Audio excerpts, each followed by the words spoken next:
Hai semua. Okey, memandangkan kita ada masa lebih kurang 1 minit sahaja, mari kita terus rungkaikan satu butiran perubatan yang nampak kecil tapi sebenarnya sangat penting untuk pengurusan diabetes anda. Jom kita mulakan.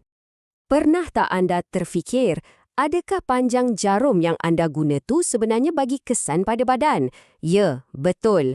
Panjang jarum ni sebenarnya penentu utama macam mana insulin bertindak dalam badan anda. Percayalah, jawapan kepada soalan ni mungkin akan ubah rutin harian anda lepas ni. Jadi, mari kita lihat dulu zon sasaran insulin yang sebetulnya. Kita panggil ini zon ideal biologi. Cuba bayangkan macam ni. Ia ibarat mencari satu titik keseimbangan yang sempurna. Anda perlukan jarum yang cukup panjang untuk tembus kulit dan masuk tepat ke dalam lapisan lemak. Sebab di situlah insulin bekerja dengan paling efisien. Tapi pada masa yang sama, jarum tu mestilah cukup pendek supaya tak terkena tisu otot yang ada jauh di bawah lapisan lemak tu. Tapi, apa yang berlaku kalau kita tersilap pilih dan tercucuk terlalu dalam? Mari kita semak risikonya. Anda mungkin terkejut bila tahu yang jarum insulin di luar sana ada pelbagai jenis dan saiz. Ada yang bermula dari saiz sekecil 4mm sehinggalah yang agak panjang mencecah 12.7mm.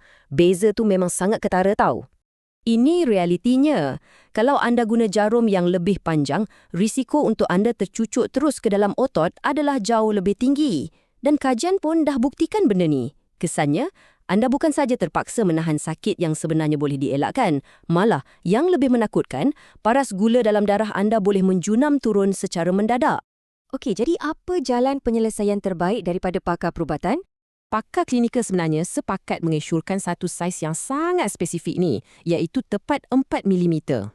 Macam yang anda boleh lihat sekarang, jarum pen bersaiz 4mm ni memang dah terbukti secara klinikal. Ia sangat selamat, berkesan untuk serapan insulin dan yang paling best, ia jauh kurang menyakitkan kalau nak dibandingkan dengan alternatif jarum yang lebih panjang.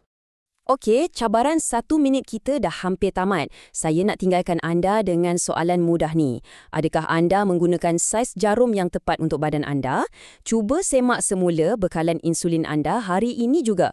Sebab ingat ya, bila bercakap tentang jarum insulin, saiz yang panjang pastinya bukan yang terbaik.